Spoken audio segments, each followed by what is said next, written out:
Hello, my name is Glenn Dyer, and you were watching a Dyer-Situation. Today I'm seeing the latest Rob Schneider animated film, Norm of the North. It looks hilariously awful. I've heard some people claim that it looks like Food Fight, but honestly, the poster that I see the most reminds me of, of Oliver and Company. Which, still kind of bad, but not Food Fight levels. This has had very little publicity, and I have no idea. I don't know. When I first saw it on IMDb, I presumed it was one of those weird foreign animated films that from like France or something that nobody over here really hears about. You know, not because they're bad, just because they're just because nobody hears about them. And this looked like that, but no, apparently it's made by Rob Schneider. It's American. That's weird. So, yeah, I'm thinking this is going to be a lot of fart jokes and stupid stuff. Boy, oh boy.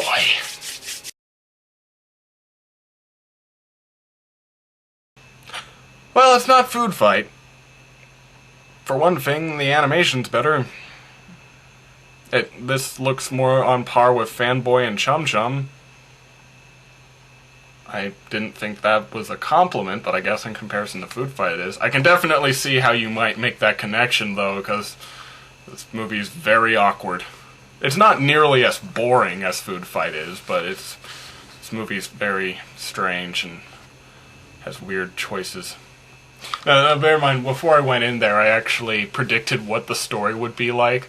It's just funny how I was right in some ways and confusingly wrong in others. I'll get into that, but like, I just before I went on there, I predicted, okay, so, Rob Schneider's character, he's a polar bear, but he has something different about him that isolates him from everyone else in the polar bear community. So he heads down south and finds that his unusual feature is actually able to assist him, and he ends up saving everyone back home. And also there's some sort of rushed and badly fought out PSA about saving the Arctic or whatever. I was right on most of that. His special ability is that he can fucking talk. He can speak human, which is English. What is this, Marvel? What? If you don't know Stan Lee, for whatever reason, he would always say, I've translated this from alien to human, or something. And by which he means English. But anyway. Yeah, he can talk to people. And he goes down there and pretends to be a guy in a polar bear suit. And he uses it to stop people from destroying the Arctic. And he is isolated from his community. I'm right on most of these cases. He also does go down and, in an attempt to save his home, save the Arctic, become a hero, using his talent, and he's trying to save it from a greedy businessman who wants to turn it into a series of apartment complexes, who wants to just build a bunch of houses in the Arctic Circle. Really badly designed houses for that kind of weather, too. But for some reason it's working, and he needs a polar bear. He needs a polar bear to pull this off, to actually make this work. So,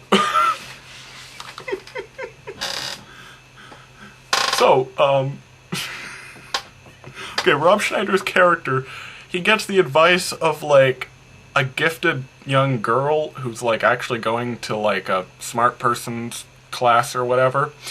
And she suggests, you know what would make it so that you could save your hometown? If you actually promote his product and then at the last minute turn on him so that all of your fans will not be for him and he won't build there.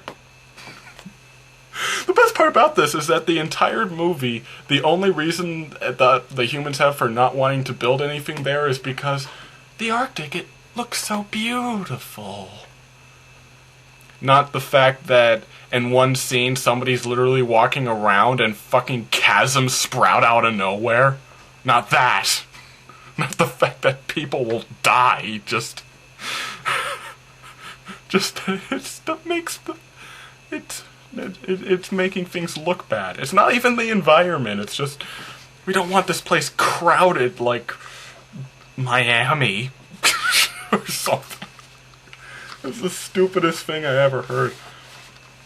And I was wrong. They didn't even attempt like a hushed thing about climate change or whatever. I don't think they even mention it. They're just, nah, real estate. That's the biggest problem facing the Arctic Circle right now. Some greedy businessman who wants to build houses there. Houses that will surely collapse upon the first snowfall. And which appear to have no internal heating at all. Oh boy, that's hilarious. This movie is unintentionally hilarious most of the time. It has these three lemmings who follow Rob Schneider around, and they're super annoying. And they keep on making the same joke, which is that they're indestructible. Except every time they make the joke, it takes over a minute to say. Like he falls on them. Shock. He walks away. Shock. They're flattened. They're clearly still alive, but they're flattened. Shock. Wait for it. And they get back up. They do that like 3 times. Jesus Christ. This movie's a headache. And honestly, like, as I said, the animation's better than Food Fight, but this really does look like something from China or wherever that just has some sort of lazy voice acting over it. They don't even sync up very well most of the time. I was honestly wondering if this was a dub of something. But as far as I know, it isn't. That's the movie. I'm actually going to look that up, though.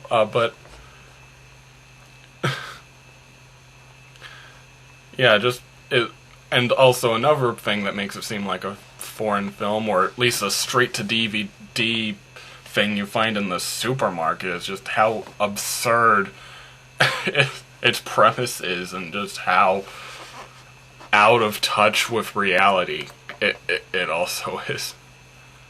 6.84 weekend gross.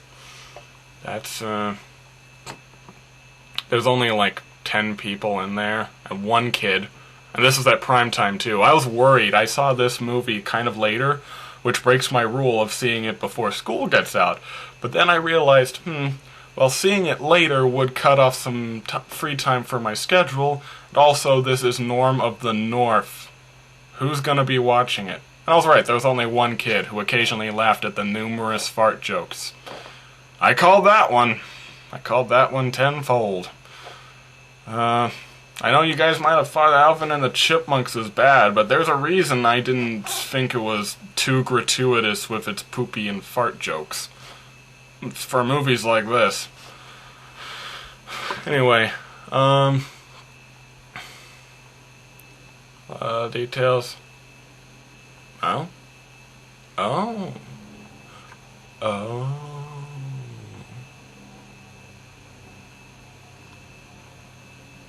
I may have just had an explosion of faith. Oh dear. No. I don't think so. Maybe? Well, I just looked at the IMDb page and it said USA and India. Is this movie India? Is that why it's so fucking weird and stupid? Not that Indian movies are weird and stupid, just that, I don't know, animated films from other countries, 99% of the time, at least the ones I've seen, are very weird and very stupid. Regular movies from India, those are fine.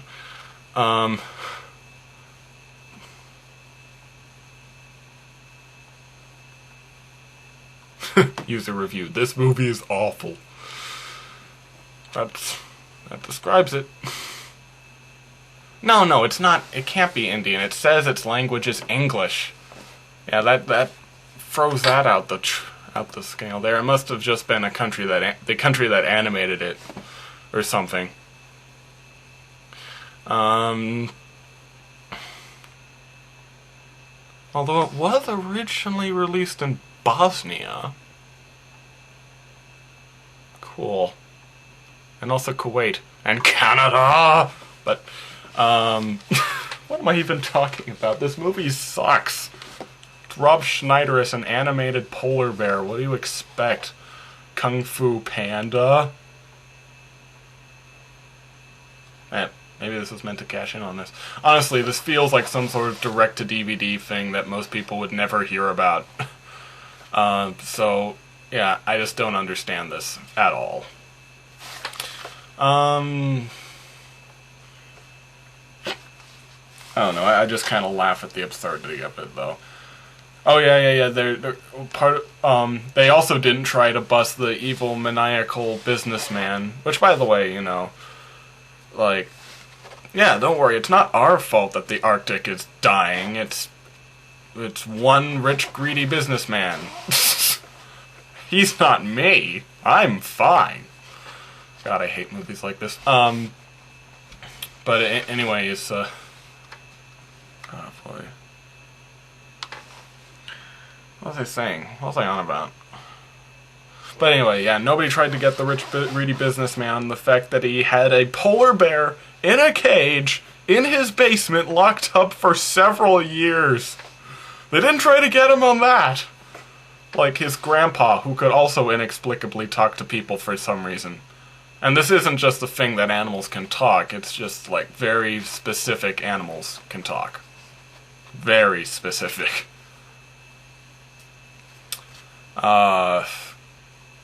Yeah. This movie gave me a headache, but that's about it. And until next time, I'm Glenn Dyer, and you've been watching A Dyer-Situation.